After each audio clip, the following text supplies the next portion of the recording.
हमारे देश में, हमारे समाज में तमाम तरीके की विकृतियां हैं और ये विकृतियां इस तरीके से हैं कि ये कल्चर का भी हिस्सा बन गई हैं और उसमें एक बहुत ऊंचे पायदान में अपने आप को जो विकृति पाती है वो है गाली बकना। अब आप सोचिए, आप बनारस चले जाएं तो ये संस्कृति का हिस्सा। लोग बहुत कैजुअली इस चीज को बहुत ही गौरवान्वित महसूस करके बोलते हैं कि हाँ, हमारे यहां तो गाली दे करके बात होती है। मथुरा की लठमार होली हो या फिर बिहार में लोक संगीत हो, सब में गालियों का उपयोग होता है। लेकिन ये गालियों का चलन और खास तौर से दो बेहद भद्दी गालियां, उनका उल्लेख हम नहीं करेंगे क्योंकि हमें करने की जरूरत नहीं है। एमसी और बीसी, इसको लेकर के कभी आपने सोचा है कि कौन कहां कितनी ज्यादा गाली देता है? अब तक तो एक आम धारणा थी ना कि लोग गाली बकते हैं, लेकिन कहां बकते हैं, कितना बकते हैं, कौन ज्यादा बकता है, कौन कम बकता है? नेता लोग तो बकते ही हैं। हमने तो उत्तर प्रदेश के मुख्यमंत्री को देख लिया, वैक्सीन लगा करके कैमरे पर ही बोल गए वो। फिर बाद में उसका वो क्लिप हटाई गई उस न्यूज एजेंसी द्वारा, लेकिन तब तक बवाल हो चुका था। अब ऐसा एक सर्वेक्षण सामने आया है, राष्ट्रीय एमसीबीसी राष्ट्रीय गाली सर्वे। यह सर्वे क्या कहता है, कौन से प्रदेश के लोग सबसे ज्यादा गाली बकते हैं, कौन से सबसे कम, किस तरीके से यह सर्वेक्षण हुआ, इन सारी चीजों का उल्लेख अब इस सर्वे में होगा और यह जान करके आपको क्या ही पता चल जाएगा। दरअसल इसके पीछे एक मकसद है, उस मकसद के बारे में भी बताएंगे। नमस्कार, मेरा नाम है संकेत उपाध्याय और आप देख रहे हैं इशारों में। तो सबसे पहले आपको यह बता दें कि इंडिया इन पिक्सेल्स बाय अशरिस नाम की एक वेबसाइट है और उसमें 31 जुलाई को शाम 7:30 बजे एक सर्वेक्षण की रिपोर्ट सामने रिलीज की गई, जिसका स्रोत था प्रोफेसर सुनील जगलान।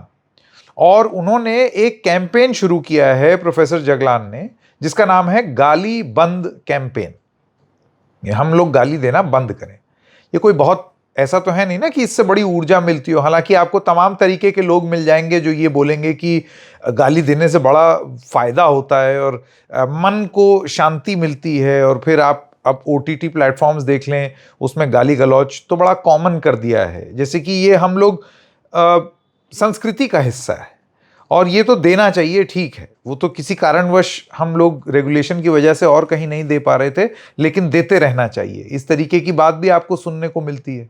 समाज का एक ताना बाना कह करके प्रस्तुत किया जाता है। आप ये समझ लीजिए, जैसे कि मैंने बोला, समाज की जो डेफिशिएंसीज हैं उनमें से ये गाली बकना भी है, जिसको लोग ने अपना लिया है क्योंकि गंदी चीज हम लोग बतौर समाज पहले अपनाते हैं, है ना। अब ये बेईमानी होगी अगर मैं ये बोलूं कि मैंने कभी गाली नहीं बकी, ऐसा तो हो ही नहीं सकता, लेकिन शर्मिंदगी होती है थोड़ी सी। और अब खत्म कर दिया है, और क्यों किया है उसकी वजह अभी आपको थोड़ी देर बाद में बताएंगे। तो आइए आपको मैप दिखाते हैं। तो ये मैप प्रोफेसर सुनील जगलान की स्टडी है। 2014 से लेकर के अब तक उन्होंने 70,000 लोगों को, जो कि गांव, शहर, अलग अलग जगह पर सर्वे किया। उसमें ऑटो रिक्शा चलाने वाले आंटी, सैनिटेशन वर्कर, 2014 से 2025 के बीच में ये सर्वे हुआ है। इस सर्वे का मकसद ये था कि ये समझा जाए कि हिंदुस्तान बहुत कैजुअली परिवारों में, परिवारों के बाहर बच्चों के मुंह से बुलवा देते हैं आजकल लोग, क्योंकि क्यूट लगता है उनकी तोतली जुबान में। आप ये सोचिए, इतना हमने इंटरनलाइज कर दिया है गालियों को। तो इसको लेकर के पिछले 11 साल का सर्वे है और 11 साल के सर्वे के नतीजे अब आपके सामने हैं, जिसमें आप देख सकते हैं कि गाली के मीटर में खास तौर से मदर और सिस्टर संबंधित जो गालियां होती हैं, उसमें जो हरा हरा है, यानी कि वहां बहुत कम दी जा रही है, ये MCBC वाली गाली। और जहां एकदम सुर्ख लाल है, इसका मतलब वहां सबसे ज्यादा दी जा रही है, 80% मैक्सिमम है। नो प्राइसेस फॉर गेसिंग, राष्ट्रीय राजधानी दिल्ली, 80% यहां पर MCBC वाली गाली होती है। ये पूरे देश में सबसे ज्यादा है, इससे ज्यादा और देश में कहीं गाली नहीं होती, 80%। इसके बाद आता है उत्तर प्रदेश और बिहार, 74% पर यहां पर ये MCBC वाली गाली होती है। हरियाणा में 62% लोग देते हैं, पंजाब में 78% लोग देते हैं, राजस्थान में 68, गुजरात में 55%, क्योंकि गालियां भी प्रदेश के हिसाब से चेंज होती है ना। महाराष्ट्र में 58, मध्य प्रदेश में 48, बंगाल में 44%। अच्छा, आप पूर्वोत्तर राज्यों में चले जाएं तो वहाँ पर तो 15%, त्रिपुरा, मिजोरम, मेघालय, मणिपुर, यहाँ सब 15-16, नागालैंड 15-16, 18%, अरुणाचल, असम 18 पे हैं, सिक्किम में 15% दी जाती है। सबसे ज़्यादा गाली बकने वाले प्रदेश हिंदुस्तान में दिल्ली, पंजाब, उत्तर प्रदेश और बिहार हैं। ये 4। बहुत बधाई हो यहाँ के रहने वाले लोगों को, आपने यहाँ पर आप अव्वल आए हैं, बहुत बधाई हो आपको। अब आप शर्मिंदा होना चाहते हैं वो आप देख लीजिए। साउथ की परफॉर्मेंस थोड़ी सी बेहतर इसलिए रही है। साउथ में तमिलनाडु की बात करें तो वहाँ 44% लोग गाली बकते हैं, केरल में 42%, लक्षद्वीप में 16%, गोवा में 44, कर्नाटक में 44, आंध्रा में 39, तेलंगाना में 35, उड़ीसा में 39, छत्तीसगढ़ में 45। ऊपर आप चले जाएं, जम्मू कश्मीर में 15% लोग गाली बकते हैं। हालांकि ये थोड़ा सा पचाना मुश्किल है। हो सकता है कि गाली के प्रारूप वहाँ पर अलग हों, क्योंकि अलग अलग देश की अलग अलग जगहों पर अलग अलग गाली देने की एक संस्कृति रहती है। हालांकि ये सर्वेक्षण ये पाता है कि लद्दाख में भी 15% गाली दी जाती है, और हिमाचल में 43% है, उत्तराखंड में 45% है, चंडीगढ़ में 58% है। आप जानते हैं यूटी है। तो दिल्ली यहाँ पर नंबर 1 रहा, और सबसे कम गाली देने वाले जो प्रदेश हैं वो त्रिपुरा, मिजोरम, मेघालय, असम, अरुणाचल, आपका पूरा पूर्वोत्तर, जम्मू कश्मीर, लद्दाख, और उसके बाद कुछ हद तक साउथ, और ये सब जगह 50% से कम है। ग्रीन जो आपको इस मैप पर दिखाई दे रहा है। अब ये जो मैप के माध्यम से मैं तारीफ करना चाहूँगा अर्शीस की, जिन्होंने ये मैप बनाया है। ये बेसिकली लोगों का सर्वेक्षण उठा करके उसको मैप का एक रूप दे देते हैं ताकि प्रेजेंटेशन आसान हो जाए, ढंग से समझ में आए। हमने आशीष से बात की, आइए सुनते हैं उनका बयान। नमस्ते, मेरा नाम है आशीष चौधरी। मैं इंडियन पिक्सेल्स नामक एक डेटा विजुअलाइजेशन स्टूडियो रन करता हूं, और हम इंडिया के डेटा को मानचित्र या मैप्स के थ्रू विजुअलाइज करते हैं ताकि लोग उसे बेटर समझ पाएं। कुछ दिनों पहले न्यूज़पेपर में मैंने एक स्टडी के बारे में पढ़ा, which was top 10 states in India जहां लोग ज्यादा गाली देते हैं। तो मैं जानना चाहा कि ये सर्वे कैसे कंडक्ट हुआ था, क्या हुआ था। तो मुझे पता लगा कि प्रोफेसर सुनील जगलान जी हैं हरियाणा से, जो ये सर्वे कंडक्ट कराते हैं।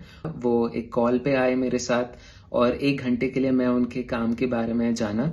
उन्होंने बताया कि ये सर्वे 2014 से वो कर रहे हैं, और मुझे लगा कि ये जो प्रोजेक्ट है, जो स्टडी है, वो बहुत ही ज़्यादा रिलेवेंट है, लोगों को उसके बारे में जानना चाहिए। तो मैंने अपने टूल आईपी मैप से, जैसे मैंने बनाया है टू विजुअलाइज डेटा इंडिया के बारे में, उसमें सर के दिए हुए पूरे डेटा को पेस्ट किया, क्लीन किया, और फाइनली एक मैप जनरेट किया। और जब मैंने उसे सोशल मीडिया पे पोस्ट किया तो अंडरस्टैंडेबली कुछ लोग उनको अच्छा लगा, और बाकी लोगों को काफ़ी ऑफेंसिव लगा, बुरा लगा कि हम ऐसे बातें कर रहे हैं। बट सोसाइटी में आधे से ज़्यादा इंडियंस हम लोग ऐसे गालियों का यूज़ करते हैं, जिससे सोसाइटी में एक अच्छा माहौल नहीं बनता। So I think it is important कि हम सब इस स्टडी के बारे में जानें, इसके बारे में चर्चा करें, और हमारे सोसाइटी को एक बेहतर जगह बनाएं फॉर वुमेन, फॉर एवरीवन। आशीष अपने बयान में भी प्रोफेसर सुनील जगलान का जिक्र कर रहे हैं। फिर उनसे जब संपर्क किया गया तो उन्होंने बोला कि आप प्रोफेसर जगलान से बात कीजिए, 11 साल की उनकी मेहनत है ये, और आप सोचिए कि कितना डिटेल में उन्होंने कोई चीज़ बताने का प्रयास किया है। तो प्रोफेसर जगलान को हमने अप्रोच किया। आइए सुनिए उनकी मेहनत और क्यों उनको ये ज़रूरत महसूस हुई कि इस तरीके का सर्वेक्षण करें। ये हैं प्रोफेसर जगलान। नमस्कार, मेरा नाम प्रोफेसर सुनील जागलान है। मैं हरियाणा के जिंद जिले के बीबीपुर गांव का सरपंच भी रहा हूं, और भारत का पहला ऐसा सरपंच जो कि प्रोफेसर के पद पर कार्य कर रहा हूं। मैं आपको बताना चाहता हूं कि वर्ष 2014 से मैं गाली बंद घर अभियान चला रहा हूं, और इस दौरान गाली बंद घर अभियान के तहत मैंने पाया कि देश भर के सभी राज्य, और आप यूटीज भी उनमें शामिल कर सकते हैं, तो मैंने पाया कि 55% पूरे देश के भारतीय, जिसमें महिलाएं पुरुष सभी आते हैं, वो माँ बहन बेटी की गाली का प्रयोग करते हैं।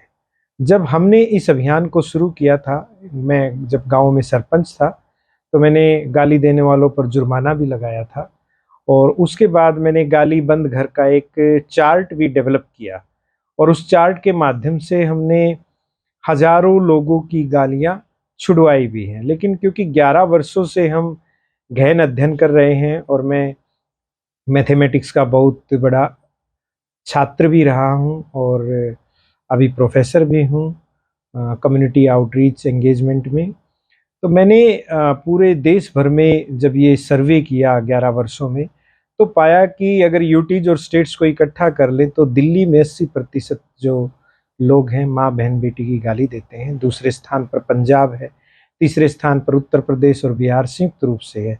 इस तरीके से हमने ये सारी स्थितियों का आकलन किया और कश्मीर, जो जम्मू कश्मीर है, वहाँ पर 15% जो लोग हैं वो गालियों का प्रयोग करते हैं, ऐसा भी उसमें निकल कर आया है। 7 सिस्टर स्टेट्स की बात कहेंगे तो वहाँ पर भी गालियों का जो प्रतिशत है कम है, लेकिन कम होने से ये चीज़ें नहीं होती हैं कि क्योंकि भाषा तो है जो है वो बहुत सरल होनी चाहिए, स्पष्ट होनी चाहिए। और आप समझिए कि हम सभी में, पूरी दुनिया में कॉमन यही है कि हम सभी एक ही अंग से पैदा हुए हैं और हम उन अंगों से जुड़ी हुई या माँ बहन बेटियों की गाली का जो प्रयोग करते हैं वो एक प्रकार का मानसिक रोग है। और आगे आने वाले समय में मैं अन्य कुछ देशों का भी आकलन करने जा रहा हूँ। आपसे भी मेरा आग्रह है कि आप भी जो रेड माइक के दर्शक हैं, उसे सुनते हैं, देखते हैं, कि आप भी आज से ही माँ बहन बेटी की गाली देना छोड़िए और गाली बंद घर जो एक वैश्विक अभियान बनेगा, उस अभियान का आप भी हिस्सा बनिए। तो हरियाणा के रहने वाले प्रोफेसर जगलान बता रहे हैं कि क्या वजहें थी जिसकी वजह से उनको महसूस हुआ और इसके पीछे का मकसद क्या है, गाली बंद कैंपेन जो उन्होंने शुरू किया है। अब उनका अपना प्रदेश जो है वो 62% गाली देता है, हो सकता है कम ज़्यादा हो, लेकिन हाई जोन में ही है उनका अपना प्रदेश भी। एनीवे, गाली बंद कर कैंपेन है जो चल रहा है, जिसमें ऑल इंडिया एवरेज हिंदुस्तान की 55% है। 55% हिंदुस्तान गाली बकने में विश्वास रखता है, ये 50% से ज़्यादा है। और मुझे नहीं लगता कि ये कोई एक ऐसी चीज़ है जिसको लेकर के आप गौरवान्वित महसूस करें। अब इन सब चीज़ों को लेकर के स्वामी ओमा अक, बनारस में उनका कैफ़े अक है, अब मुंबई में भी एक्सपेंड कर रहे हैं, स्पिरिचुअलिटी के बारे में बताते हैं।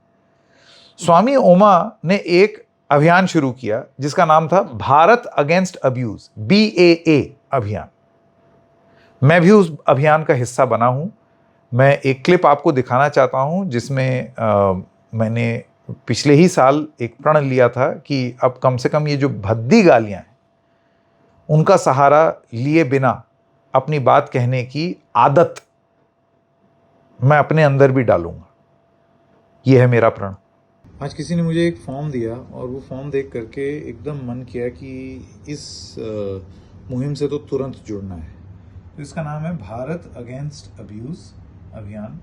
स्वामी ओमा से हमने बात की और भारत अगेंस्ट अब्यूज के पीछे उनकी क्या भूमिका रही है और क्यों उनको ये ज़रूरत महसूस होती है कि एक सिग्नेचर कैंपेन लॉन्च किया जाए, इस पर उन्होंने हमसे बात की।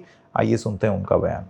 बहुत ही अफ़सोस की बात है कि पिछले दिनों हुए एक सर्वे में ये पता लगा कि उत्तर भारत और विशेष करके उत्तर प्रदेश सबसे अधिक माँ बहन बेटियों से जुड़ी हुई गालियां देने वाला प्रदेश है, यानी नारी सूचक अपशब्दों का प्रयोग करने वाला।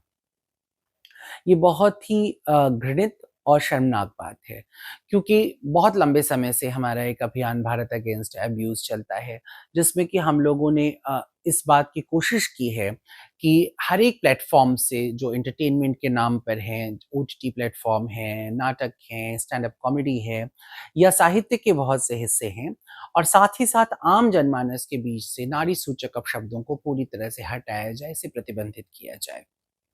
दरअसल क्या होता है, हमें ऐसा लगता है कि गालियाँ देना बहुत ही कूल, बहुत ही ट्रेंडी या कभी-कभी अपनी कुछ कुछ तो इस तरह के बुद्धिमान इस देश में घूमते हैं जो ये कहते हैं कि गालियां देने से बहुत कंफर्ट फील होता है, मानो अंदर का गुबार निकल गया। आप बहुत तरह की दूसरी गालियां दे सकते हैं, लेकिन स्त्री सूचक गालियां देने का मतलब होता है कि आप समाज में स्त्रियों को एक सेक्सुअल ऑब्जेक्ट की तरह प्रेजेंट कर रहे हैं। इसका मतलब होता है कि आप समाज को एक दूसरे को यौन हिंसा के लिए यानी बलात्कार के लिए उकसा रहे हैं। मेरी दृष्टि में गालियां या नारी सूचक अपशब्द जितने भी हैं वो सब वाचिक बलात्कार होते हैं। तो जितना संभव हो सके स्त्रियों को इसके खिलाफ खड़ा होना चाहिए। हर एक उस चीज को पूरी तरह से नेग्लेक्ट करना पूरी तरह से उसको नकार देना चाहिए जिनमें नारी सूचक अपशब्द आते हैं, चाहे वो साहित्य हो, चाहे वो सिनेमा हो, चाहे वो कोई नाटक हो या कोई कॉमेडी के नाम पर कोई फूहड़ मनोरंजन किया जा रहा हो। और साथ ही साथ उन दुकानों को और समाज के उन हिस्सों को भी नकारना चाहिए और अपने अपने परिवार में भी इस चीज को पूरी तरह से रोकना चाहिए, इसके खिलाफ बोलना चाहिए कि आप नारी सूचक अपशब्दों का, माँ बहन बेटियों से जुड़ी हुई गालियों का प्रयोग ना करें। तो यदि इस तरह का सामाजिक एक आंदोलन होता है और सरकार भी अपनी उसमें भागीदारी निभाती है, तो हम निसंदेह इस गंदे पाप कृत्य से छूट पाएंगे, क्योंकि उत्तर प्रदेश को या भारत को पूरी दुनिया में संस्कृति, भाषा, सौंदर्य के लिए जाना जाता है। ये बहुत दुख की बात है कि हमें माँ बहन बेटियों से जुड़ी गालियों के लिए जाना जाए। तो मुझे लगता है कि सारे समाज को जागृत होना चाहिए और सरकार को विशेष रूप से जागृत होना चाहिए कि जितना हो सके उतना सार्वजनिक स्थलों पर, घरों में, हर जगह समाज के भीतर माँ बहन बेटियों से जुड़ी गालियां प्रतिबंधित। तो जैसा कि आप देख सकते हैं कि एक मुहिम अब छिड़ रही है, चाहे स्पिरिचुअल गुरुज हों, चाहे रिसर्चर्स हों, उनको ये ज़रूरत महसूस हो रही है कि ये कोई बहुत अच्छी चीज़ नहीं है और ये उपलब्धि नहीं है। ये जो हमने बहुत कैजुअली इस चीज़ को इंटरनलाइज कर लिया है, इसको हम संस्कृति का हिस्सा बना करके और OTTs में और ज़्यादा खुश होकर के और रस लेकर के जो चीज़ हम सुनते हैं, देखते हैं, बहुत कैजुअली इस चीज़ को ट्रीट करते हैं, ये गलत है। इसको नॉर्मलाइज करने की ज़रूरत नहीं है। और क्योंकि हमारे नेता लोग भी इसी समाज से आते हैं तो वो भी गाली बकते हैं, क्योंकि हम अयोध्या अवध के रहने वाले हैं तो हमारे यहाँ गाली दी नहीं जाती, बकी जाती है। कुछ कुछ वो अवध के नवाब साहब वाली बात याद आ रही है ना, मूर्ख बनाया जाता है, बिल्कुल वैसे ही गाली बकी जाती। तो ये कोई बहुत अच्छी बात नहीं है, गाली नहीं बकनी चाहिए।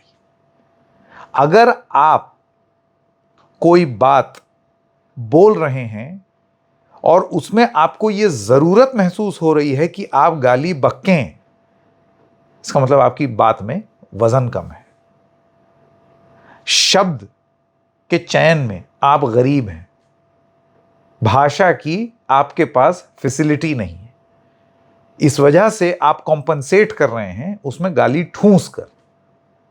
तो गाली बकना बंद करिए। रिसर्च आ गई है, नेशनल सर्वेक्षण है जिसमें पता चल गया है देश में कौन कितने पानी में है। हालांकि दिल्ली की जो फाइंडिंग थी उसको देख करके मुझे हैरानी नहीं हुई। क्या दिल्ली सुधरेगा? क्या पंजाब, उत्तर प्रदेश, बिहार सुधरेगा? इसको अपनी संस्कृति नहीं समझेगा? भारत अगेंस्ट अब्यूज जैसे अभियान का हिस्सा बनेगा? हम देखेंगे। इशारों में बस इतना ही, फिर मिलेंगे किसी और मुद्दे के साथ। तब तक के लिए नमस्कार।